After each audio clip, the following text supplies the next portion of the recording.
Assalamu alaikum guys, this is Samin Stroll and I'm back with another video. So guys, আজকের ভিডিওতে আমি তোমাদেরকে আমাদের চায়নার রুম ট্যুর দিব।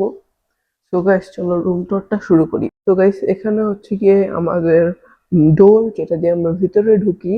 সো আমরা এটাতে ভিতরে ঢুকবো। সো এখানে ভিতরে ঢুকেছি আমরা, লক করে দেবো। সো গাইস এখানে আমাদের ওয়াশরুম রয়েছে, ওয়াশরুমটা দেখাই দিই গাইস। এখানে একটা মিরর, হ্যান্ড ড্রায়ার না blow dryer maybe, sink, washroom, আর এখানে একটা শাওয়ার রয়েছে, টাওয়াল, তারপর ওয়াশিং মেশিনও রয়েছে। সো গাইস ওয়াশরুমের উল্টা পাশে এখানে ক্যাবিনেট রয়েছে যেখানে জুতা রয়েছে, আর এ পাশে বেসিং, আর এটা জানি না কি, আচ্ছা যাই হোক। নিচে এভাবে ক্যাবিনেট রয়েছে আর উপরে একটা ডিশওয়াশার, এখানে একটা কি জানি।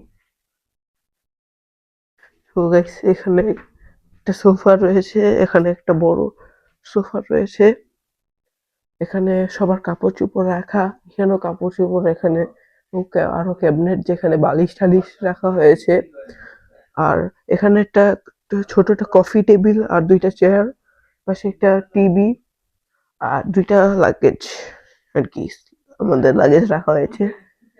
আর এখানে একটা সুন্দর শোপিসের মতো রাখা হয়েছে, আর এখানে রয়েছে আমাদের বেড যেখানে মেহমেদ আর আমি শুই। আর ওই পাশে গাইস এখানের যে অডিও ছিল সেটা কাট অফ হয়ে গিয়েছে, তাই এই পার্টটুকু আমি ভয়েস ওভার দেবো। সো গাইস আমি বলতেছিলাম যে উল্টা পাশে যে রুম রয়েছে সেখানে আমার আব্বি আর আম্মি থাকে আর শোয় আর কি। আর এখানে অনেক সুন্দর একটা পেন্টিং আছে যেটা অনেক সুন্দর, এটা রিয়েল আর্ট ওয়ার্ক। আর পুরো রুমটাই গাইস অনেক সুন্দর। এখানে মেহমিদ ছিল, মেহমিদ আমার ভিডিও দেখা কাছে আসতে চাইছিল, তাই ওকে একটু ভিডিওতে আনলাম। আর এই জায়গার অডিও কেন জানি কাট অফ হয়ে গিয়েছিল, আমি পরে গিয়া বুঝতে পারলাম যে কাট অফ হয়ে গেছে। তখনই আমার উচিত ছিল চেক করা, তাও কেন জানি করি নাই। সো এখন তোমাদের আমার আম্মি আর আমার আব্বির রুমটা দেখাই দিই, কারণ ওই সময় দেখাইতে পারি নাই কারণ তারা তখন রুমে ছিল। সো এখানে টেবিল আর অনেক বড় একটা বেড আর এখানে শেলফের মতো রয়েছে। সো গাইস আজকের ভিডিওটা এই পর্যন্তই থাকবে। আমি জানি ভিডিওটা অনেক ছোট, কিন্তু কিছু করার নেই গাইস, বাই।